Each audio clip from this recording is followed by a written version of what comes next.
আলাইকুম, কেমন আছো পঞ্চম শ্রেণীর শিক্ষার্থীরা? নিশ্চয়ই ভালো।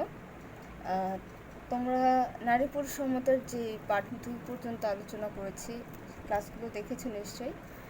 সেখানে কোনো সমস্যা থাকলে বা কোনো জায়গাটা না বুঝলে আমাকে কিন্তু জানানোর কথা ছিল। তোমরা কিন্তু আমাকে কেউ কোনো কিছু জানাও নি, হোয়াটসঅ্যাপে তোমরা আমাকে কোনো কিছুই জানাও নি। আচ্ছা, তো আমি আশা করব, আমি ধরে নিচ্ছি আসলে যে তোমাদের কোনো সমস্যা ছিল না বলেই তোমরা আমাকে কিছু লিখোনি। তা আজকে যেটা করব, যেহেতু আমাদের পরীক্ষা খুবই নিকটে চলে আসছে, তো আজকে আমি তোমাদেরকে নারী পুরুষ সমতা যে অধ্যায় সেটা শেষ করে দিব এবং তোমরা খুব দ্রুতই অধ্যায় 9-এর উপরে একটি ভিডিও পাবে। অধ্যায় 9-এর 3টি পার্ট আমি একটা ভিডিওতে করে দিব, ঠিক আছে? যেহেতু ওটা কন্টেন্ট ছোট। তো আজকের আমাদের যেটা আলোচ্য বিষয় সেটা হচ্ছে নারী পুরুষ সমতা অধ্যায়ের, মানে অধ্যায় 8-এর যে পার্ট 3, নারী নির্যাতন। আমরা ইতিমধ্যে নারী নির্যাতন আসলে কি সেটা কিন্তু জানি, তাই না? তো আমাদের প্রতিদিনের যে খবর, আমরা যদি টিভির নিউজ দেখি, তারপরে এখন যে সমসাময়িক যে পত্রিকার খবরগুলো দেখি, সেখানে দেখলে কিন্তু দেখবে নারীদের নির্যাতনের বিভিন্ন ধরনের খবর পাওয়া যায়। ধর্ষণ থেকে শুরু করে তোমার হত্যা, তারপর অ্যাসিড যেটা আছে, অ্যাসিড নিক্ষেপ, সেগুলো পাই। মানে অনেক ধরনের নির্যাতনের অনেক ফুটেজ দেখি আমরা, অনেক আর্টিকেল ছাপা হয়। আর্টিকেল মানে হচ্ছে যেই সংবাদটা তোমার ছাপা হয়, ওইটা যে বর্ণনাটা থাকে সেটাকে মানে প্রত্যেকটা খবরের ওই বর্ণনাগুলোকে এক একটা আর্টিকেল বলে, ঠিক আছে? এটা হচ্ছে তোমার নিউজ পেপারের ক্ষেত্রে, এটা সব কিছু ক্ষেত্রেই হতে পারে। তুমি যে কোনো বিষয় নিয়ে লিখলে সেটা যদি খবরে ছাপা হয়, যে কোনো গবেষণামূলক কিছু, সেটা আর্টিকেল হবে, সেটাকে আর্টিকেল বলা যাবে। আচ্ছা, তো আজকে আমাদের যেটা পড়ার কথা সেটা নারী নির্যাতন। আমরা একটু বইটাকে আগে পড়ি, দেখি কি বলেছে। বিশ্বের নারী পুরুষের সমতা প্রতিষ্ঠায় বিভিন্ন আন্তর্জাতিক সনদ ও নীতিমালা রয়েছে। এর উদ্দেশ্য হচ্ছে নারীর অধিকারকে মানবাধিকার হিসেবে স্বীকৃতি দেওয়া। কিন্তু প্রতিনিয়ত নারী নির্যাতিত হয়, ফলে নারীর মানবাধিকার খর্ব হয়। অ্যামনেস্টি ইন্টারন্যাশনালের প্রতিবেদনে বিভিন্ন ধরনের নারী নির্যাতন সম্পর্কে জানা যায়, যেমন নারীদের এসিড ছুঁড়ে মারা, যৌতুকের দাবিতে নির্যাতন ও হত্যা, ধর্মীয় অপরাধের কথা বলে অবৈধভাবে শাস্তি দেওয়া। আমরা যেটা দেখতে পাচ্ছি যে নারী পুরুষের সমতা, এটা যেন সবাই আসলেই, নারীরা যেন আসলেই প্রতিষ্ঠিত হতে পারে, সেজন্য আন্তর্জাতিক সনদ মানে সার্টিফিকেটস, ঠিক আছে, আন্তর্জাতিক যেই চার্টার, ঠিক আছে, যে নারীরা কী কী পাবে, ওরা কী কী সুবিধা ভোগ করতে পারবে পুরুষের মতো, সেটার একটা চার্টার এবং নীতিমালা রয়েছে। নিয়ম নীতির যেই লিস্ট, সেটাকে নীতিমালা বলতেছে। আচ্ছা, এর উদ্দেশ্যটা কি? এর উদ্দেশ্যটা হচ্ছে নারীর অধিকারকে মানবাধিকার কিন্তু কি আমরা অলরেডি জানি, যে মানুষের সুযোগ সুবিধা যে অধিকারগুলো দেওয়া, সেটা তো না, আমরা কিন্তু সমাজে দেখা যাচ্ছে একটা পুরুষ যেভাবে সব কিছু পাচ্ছে, একটা নারী সেভাবে পাচ্ছে না। তো একটা নারীর যতটুকু পাওয়ার যোগ্যতা আছে, যতটুকু পাওয়ার অধিকার আছে একটা দেশের রাষ্ট্রীয়ভাবে, একটা দেশের নাগরিক হিসেবে, তারপর তোমার মানুষ হিসেবে, ঠিক আছে, সেগুলো যেন আমরা সাধারণতভাবে একটা সমাজের বাসিন্দা হিসেবে তার যতটুকু প্রাপ্য, তা নারীকে আমরা ঠিক সেইটুকু যেন দিতে পারি, সেটার স্বীকৃতি দেওয়া মানে হচ্ছে শুধু মুখে বলা না, শুধু পত্রিকা ছাপানো না, সেটা বাস্তবায়ন করা, বাস্তবেও যেন আমরা সেটা দিই। কিন্তু দেখো, প্রতিনিয়ত বলতে প্রতিদিন, দিনের পর দিন যেটা হচ্ছে, নারী নির্যাতিত হচ্ছে। তোমরা যদি দেখো, অলরেডি আমাদের গত এক সপ্তাহের খবর যদি দেখো, এখানে 3 বছরের বাচ্চা থেকে শুরু করে একদম বিবাহিত মহিলারা পর্যন্ত যেভাবে ধর্ষিত হচ্ছে, এটা কিন্তু একটা নারী নির্যাতনের মানে বর্তমান আমাদের দেশে বর্তমান প্রেক্ষাপটে এটা বড় একটা উদাহরণ। একটা 3 বছরের বাচ্চা সেখানে রক্ষা পাচ্ছে না, তো তার যতটুকু, সে কিন্তু শিশু, তার যে পাওনাটুকু সে কিন্তু পাচ্ছে না। তো এইগুলো যেন না হয়, এগুলো থেকে যেন আমরা নারীদেরকে, মেয়েদেরকে রক্ষা করতে পারি, তাদের জন্য একটা স্বাধীন, একটা সুন্দর একটা জীবন দিতে পারি।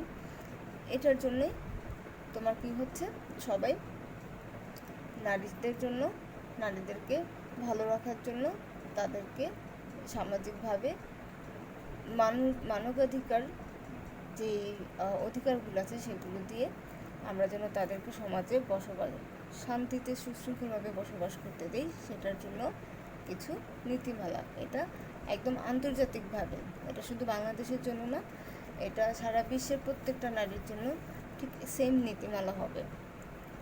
সেই উদ্দেশ্যে একটা নীতিমালা করা অলরেডি হয়েছে, কিন্তু সেটা কিন্তু দেয়া হচ্ছে না, বাস্তবায়ন কিন্তু হচ্ছে না। এটা কথা ছিল কি, এই যে দেখো, উদ্দেশ্য ছিল মানবাধিকার হিসেবে স্বীকৃতি দেওয়া, মানে বাস্তবায়ন সহ, কিন্তু এটা বাস্তবে হচ্ছে না, এটা শুধু কাগজে কলমে রয়ে গেছে। আমাদের বাংলাদেশের জাতীয় নারীদেরকে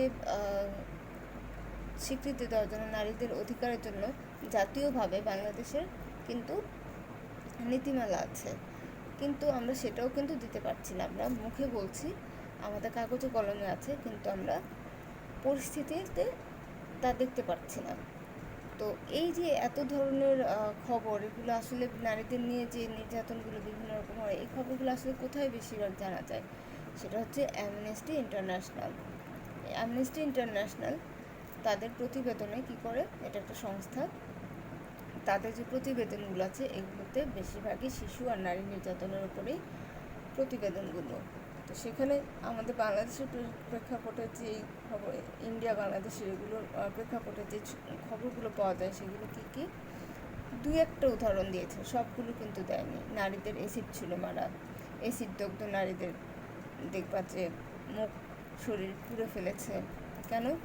দেখা যায় হয়তো বা তোমাদের মতো স্কুলের যারা পড়ছো, তারা হয়তো রাস্তার বখাটে কেউ হয়তো কোনো একটা বাজে অফার দিল, বা বখাটে ছেলেরা হয়তো জ্বালাচ্ছে, তাদের কথা সাড়া না দিলে, তাদের কথা না শুনলে হয়তো রাগ করে কী করছে, অ্যাসিড ছুঁড়ে মারছে।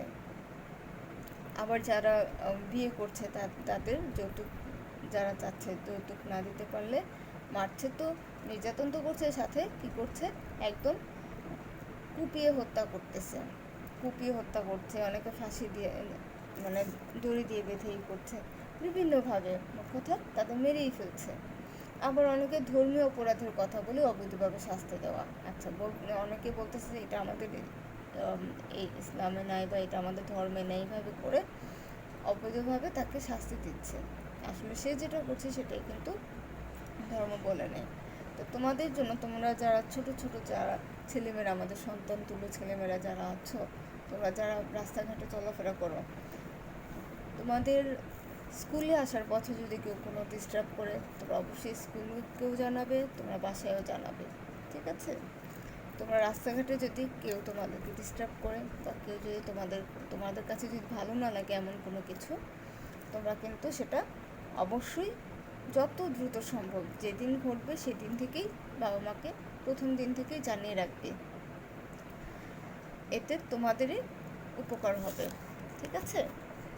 আচ্ছা, আমরা পরে দেখি একটা ছবি দেখবো, এখানে নারী নির্যাতনের যে প্রতিরোধ মানে এটা যেন না হয়, সেটার উপলক্ষে একটা কি বেরিয়েছিল, একটা মিছিল বেরিয়েছিল, ওই নারী দিবস যে ছিল 25 নভেম্বর থেকে 10 ডিসেম্বর, কবে, 2018 সালে। এর বাংলাদেশ মহিলা যে পরিষদ ছিল সেটার পক্ষ থেকে একটা সেমিনারের মতো ছিল, সেখানে দেখো তোমাদের কি কথা বলা হচ্ছে, যে নারী ও কন্যা শিশুর প্রতি সকল প্রকার নির্যাতন প্রতিরোধ ও নির্মূল করতে হবে, তাদের এটা একটা দাবি ছিল। আচ্ছা, উপরে দেখো আমাদের একটা সুন্দর একটা কথা আছে, সাদা যে লেখায়, নারীর কথা শুনবে বিশ্ব, কমলা রঙে নতুন দৃশ্য। মানে হচ্ছে কমলা রং কারা পরে? মেয়েরা বেশিরভাগ কমলা রং পরে, শাড়ি পরে কমলা, তাই না? বসন্তে বাসন্তী কালার শাড়ি। তো ওইটাই বলতেছে যে নারীর কথা শুনবে বিশ্ব। নারী এখন যা পাচ্ছে, নারীর যে কষ্টটা হচ্ছে, তারপর নারীর যে অধিকার, সেগুলো বিশ্বকে জানাবে। এবং কমলা রঙের নতুন দৃশ্য বলতে বোঝানো হচ্ছে এখানে যে মেয়েরাও কী করতে পারে, উন্নতিতে সহায়তা করতে পারে। মেয়েরাও সুযোগ পেলে তারা সুন্দর একটা দেশ দিতে পারে, সেটা বলতেছে যে কমলা রঙের নতুন দৃশ্য। আচ্ছা, তো এই যে নারীরা নির্যাতিত হচ্ছে, কেন হচ্ছে আমরা অলরেডি কিছু উপরে দেখেছি। এখানে আরও কিছু আছে, সেটা হচ্ছে যৌতুকের জন্য নারীরা নির্যাতিত হচ্ছে। এই কারণে সমাজে অনেক নারীকে বোঝা হিসেবে গণ্য করা হয়। যৌতুক যদি না দিতে পারে তাহলে মনে করে এইটার কোনো ভ্যালু নেই, ঠিক আছে? অনেক ক্ষেত্রে পরিবারে বিনা অনুমতিতে মেয়েরা বাইরে যেতে বা কারোর সাথে মিশতে পারে না। পরিবার বলে দেয়, ফ্যামিলি থেকে বলে দেয় ওখানে মিশবে না, ওর সাথে কথা বলবো না, ওর সাথে কথা বলবো না, ঠিক আছে? হ্যাঁ, যদি সে বাজে হয়, লোকটা খারাপ হয়, বা যার সাথে মিশতে নিষেধ করা হচ্ছে সে যদি খারাপ হয় তাহলে একটা কথা। কিন্তু স্বাভাবিকভাবে যদি ধরো পাড়া প্রতিবেশী যারা ভালো, তাদের সাথেও যদি মিশতে না দেয়, এখানে কিন্তু বিশেষ করে মেয়েদেরকেই বলা হয়। এখানে কিন্তু যাকে বলা হচ্ছে সে কিন্তু অনেক সে কিন্তু মানসিকভাবে একটু বিপর্যয়ের মধ্যে থাকে। আচ্ছা, এতে কি হয়? পরিবারের সুনাম নষ্ট হয়েছে বলে ধরে নেওয়া হয়। মানে কি, কারোর সাথে কথা বলতে গেলে বলা হয় যে এই পরিবারে বলবে যে দেখবা, তোমাদেরকে উদাহরণে কিন্তু দেওয়া হয় যে তুমি যদি এভাবে চলো তাহলে মানুষ বলবে আল্লাহ, এই পরিবারের মেয়েতে এরকম, ছি ছি ছি, এরকম অনেক সময় কিন্তু দেওয়া হয় উদাহরণ। আসলে সব ক্ষেত্রে না। তোমার আচরণ যদি ভদ্র হয়, তোমার আচরণ যদি ভালো হয়, তোমার চলাফেরা সব কিছু যদি ভালো হয়, এবং সব কিছু ভালো রেখে যদি তুমি মানুষের সাথে মিশো, তাহলে কিন্তু সেটা কখনোই খারাপ বলে ধরে নেওয়া হবে না। এবং এতে তোমার পরিবারের সুনাম নষ্ট হওয়ার বদলে উল্টো সুনাম আরও বাড়বে। আচ্ছা, নারী নির্যাতনের কারণে মেয়েদের শিক্ষা, বাইরের কাজে দক্ষতা বা সুযোগ ক্ষতিগ্রস্ত হয়। এই যে নারীরা বাইরে বের হলেই ধর্ষণ হয়, বাইরে মানে নির্যাতন হয়, তোমার ওদের আসলে নিরাপত্তাটা নাই। এটার জন্য দেখা যাচ্ছে কি অনেক সময় মেয়েদেরকে স্কুলেই পাঠানো হয় না। অনেক পরিবার থেকে মেয়েদেরকে স্কুলে পাঠানো হয় না। কেন? স্কুলে পাঠালেও দেখা যায় বন্ধ হয়ে যায়। যেমন এই যে আমি একটু আগে বললাম বখাটে ছেলেদের উৎপাত, এটা যদি হয় তখন দেখা যায় যে স্কুলে আসাই বন্ধ। ওর জন্য স্কুলে ছেলেটা ওই বাজে ছেলেটার জন্য একটা মেয়ে স্কুলে আসা বন্ধ হয়ে যাচ্ছে, তার শিক্ষাটা বন্ধ হয়ে যাচ্ছে। আবার দেখো, বাইরে কাজ করার যে দক্ষতা মানে বাইরে কাজের যে সুযোগ আছে তার, ঠিক আছে? একটা যে শিক্ষা দীক্ষায় একটু পড়াশোনা করতে পেরেছে, সে চাইলে কিন্তু একটু বাইরে কাজ করে একটু আয় উপার্জন করে নিজের পরিবারকে সচ্ছল করে নিতে পারে। কিন্তু এই নির্যাতনের জন্য সে কোথায় যাবে, কী করবে, কোথায় কাজ করবে? যেখানেই যাবে সেখানেই নির্যাতন। এটার জন্য কিন্তু দেখা যায় আবার মজুরি ঠিকমতো পাচ্ছে না। সব কিছু দিক থেকে কী হচ্ছে, নারীকে আর বাইরে কাজের জন্য বেরি হতে দেওয়া যাচ্ছে না। এতে কিন্তু একটা নারী তার যে পটেনশিয়ালিটি আছে, সে যতটুকু কাজ করতে পারে, তার যে কর্মক্ষমতা আছে, এগুলো কিন্তু আসলে ক্ষতিগ্রস্ত হচ্ছে। আর সেও মানসিকভাবে কি হচ্ছে, একদম সংকীর্ণ অবস্থা থাকছে যে আমি তো এটা করতে পারবো না, আমার তো ওই কাজটা করতে দেওয়া হবে না, আমি কীভাবে করবো, সবাই করছে, আমি ঘরে বসে আছি। এরকম অনেক চিন্তা করতে করতে দেখা যায় যে অনেক সময় সে মানসিকভাবেই অসুস্থ হয়ে পড়ে। এখানে দেখো একটা প্রতীকী ছবি দেওয়া আছে নারী নির্যাতনের। এটা লোকটা কীভাবে করছে, এটা একটা প্রতীকী ছবি। তোমরা নারী নির্যাতন দিয়ে যদি তোমরা সার্চ করো গুগলে, তোমাদের তো এখন অ্যান্ড্রয়েড ফোন আছে, স্মার্টফোন আছে, এখানে তোমরা গুগলে যখন যাবে ওখানে নারী নির্যাতন লিখে সার্চ করবে। এরপরে সার্চ করে যে ইমেজ বা ছবি ওখানে ক্লিক করবে। ওখানে টাচ করলে দেখবে নারী নির্যাতনের অনেক ছবি চলে আসছে। এখন এই যে নারী নির্যাতন, এটার জন্য আসলে প্রতিরোধ করার জন্য আমাদের তো কিছু করা দরকার। আমরা কি করছি, আমাদের সরকারের তরফ থেকে কি করছে, চলো ওইটা আগে দেখি। নারী নির্যাতন প্রতিরোধে আমাদের সরকার কি করছে, যদি প্রশ্ন হয় যে সরকারের কী ভূমিকা পালন করছে, তোমাদের উত্তর হবে ঠিক এখানে যতটুকু দিয়েছি সেটা। আর যদি বলা হয় যে নারী নির্যাতনের কারণে মেয়েদেরকে কেন বোঝা হিসেবে ধরা হয়, বা একটা নারীর যদি নির্যাতনের কারণে নারীর কী কী ক্ষতিগ্রস্ত হচ্ছে, নারী নির্যাতনের কুফল যদি বলা হয়, তখন এইটা হবে। ঠিক আছে, এই যে এখন যেটা আছে এটা নারী নির্যাতনের কুফল। কেন নারীকে নির্যাতন করা হচ্ছে, কীভাবে নারী নির্যাতিত হচ্ছে সেটা। আচ্ছা, মূলত কুফল বললে এটা হবে।